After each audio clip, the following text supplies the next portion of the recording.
back to my channel. Today we are going to talk about a topic that is very close to me, very dear to me. I recently just went through, and a lot of other women are going through the same thing as me or have been through the same thing as me. So I wanted to talk about life after miscarriage.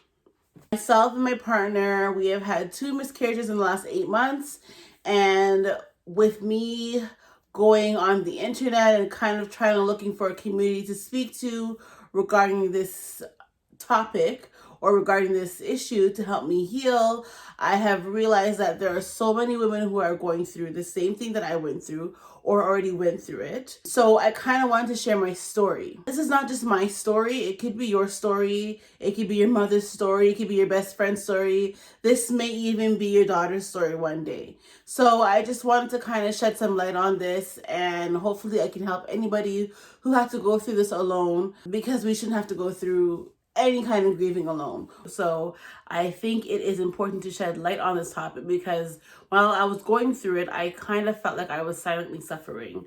And just by myself going into the community on the internet, looking for someone to talk to, I realized that a lot of women go through it. I mean, 20% of pregnancies end in miscarriage, and I think that is a high rate.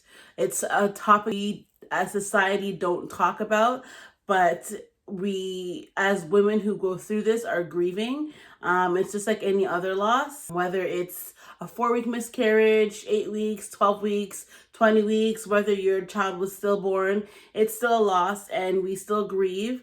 And I feel like because we have to do it silently, it's not healthy. I mean, when I went through it, I kind of went through a dark patch.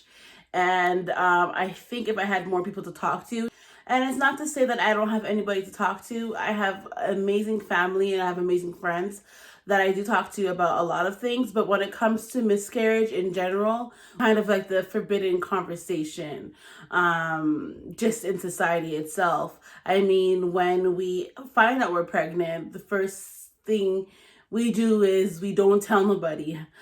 We try not to tell anybody until we get past that first trimester. It's only because we are trying to prevent people from knowing that we're pregnant just in case miscarriage happens. Really think about it, we are preparing ahead of time to mourn in silence just in case we lose our babies. It's crazy. If you sit down and you try and fathom, why can't I tell anybody I'm pregnant right now? I'm 4 weeks pregnant. This is an example. I'm 4 weeks pregnant. Let me not tell them I'm pregnant right now, just in case I have a miscarriage. And then when I have the miscarriage, at least nobody knows that I was pregnant, so I can deal with the miscarriage on my own. Preparing ahead of time to mourn in silence if we lose our babies. And I think that is crazy. Nothing can prepare you for a death. So why do we as women do it when we find out we were pregnant? Why do we prepare ourselves to lose our babies alone and go through that alone? I'm just trying to break the silence when it comes to the topic of miscarrying. So today I just want to share my experience to help me heal. If I can help anybody else heal or help them what they're going through, that's exactly what I intend on doing today. My first miscarriage was in August of last year. I wasn't too far along. I was about maybe 5 weeks. Just recently found out I was pregnant. We were happy. We were not trying to have a baby. We weren't even engaged yet, so we weren't trying to have a baby. It's something that just happened. But when it happened, we were excited. We instantly wanted to have a baby. And that was when we realized that we want to have a baby. We do want to have a child together, whether it's now or later.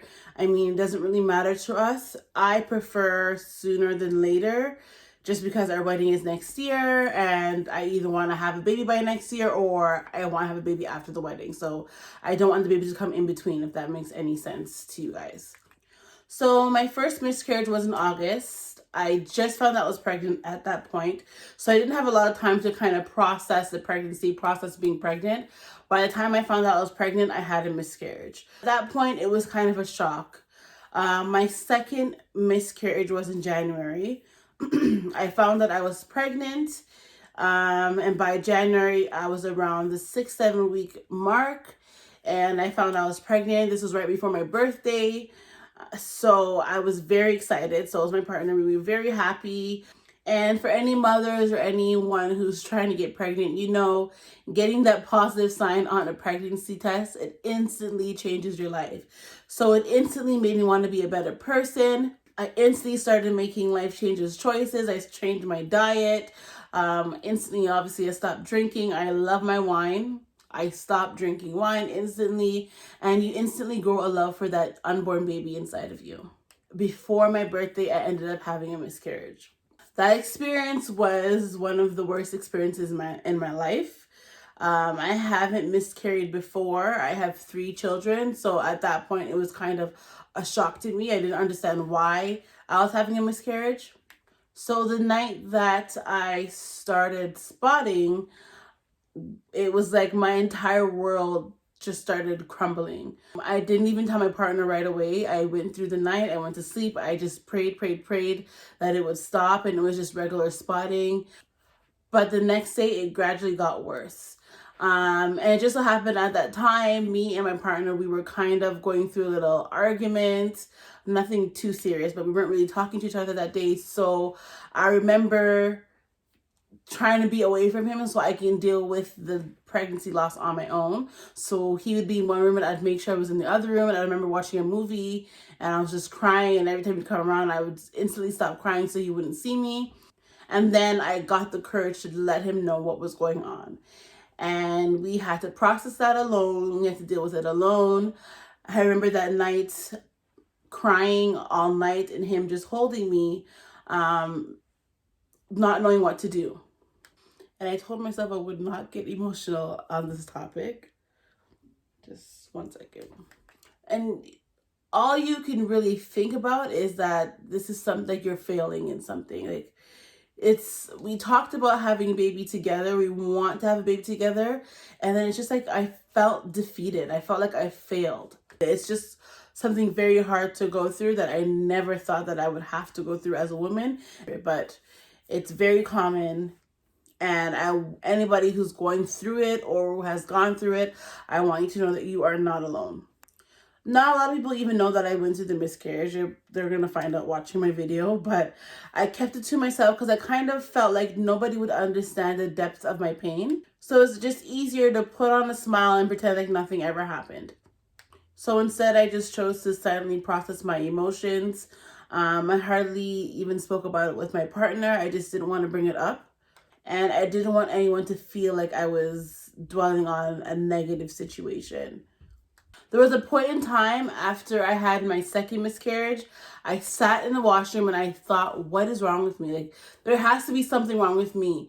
I'm getting pregnant. My partner is getting me pregnant, so it can't be him. It's me. I can't carry this baby for us. What is wrong with me? And you start to question yourself. You start to question your faith. For one, you're confused. You're wondering what you did, what you could have done. Oh my God, did I hold my pee too long? Did I lift that up? Was it too heavy? You think about those things and you go through all those emotions by yourself. I mean, I felt isolated and I was scared to even get pregnant again. I mean, I wanted the baby. Me and my fiance had this discussion. We know we want a baby, but I was just so scared to do this again. But then I read something online, and basically, to sum it up, it was basically just saying, don't let one situation ruin another situation for you, another potentially amazing situation for you. So I just want to let anybody know, a miscarriage is hard. It's very hard to go through, and I've went through it twice.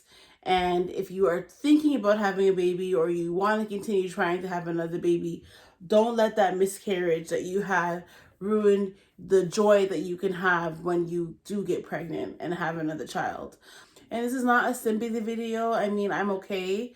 I made sure I recorded this video after, just so I had my own time to deal with this, with my miscarriage, and grieve it on my own, but I am okay.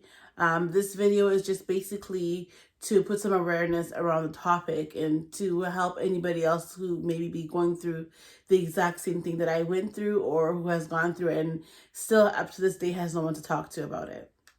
It is a very difficult thing to go through. So find some someone to talk to, if you don't have any support groups, my Instagram page is at heymoms_.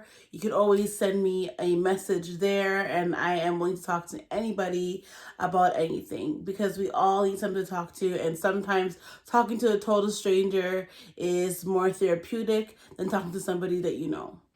Don't let society caution you when you get pregnant to not share this with your friends and family. I understand not letting everybody know, posting it on social media. I understand all that. But sharing something as wonderful as getting pregnant with your friends and family at an early stage is not wrong. It's not the wrong thing to do. We're all different. I know if I do get pregnant, I probably will want to tell everybody, because I would be so excited. That might not be how everybody wants to do it, which is fine, but don't not tell anybody that you're pregnant in fear of having a miscarriage. Because if that miscarriage does happen, you have to deal with that grief by yourself, and it's not healthy to deal with by yourself. It's something that we as women should come together and be able to support each other through a difficult time. Through a miscarriage is not something that we should be programmed to feel ashamed of. It can happen to any one of us. It's happened to me. So that's it for now. Don't forget to subscribe. And thank you for tuning in so far. Bye, moms.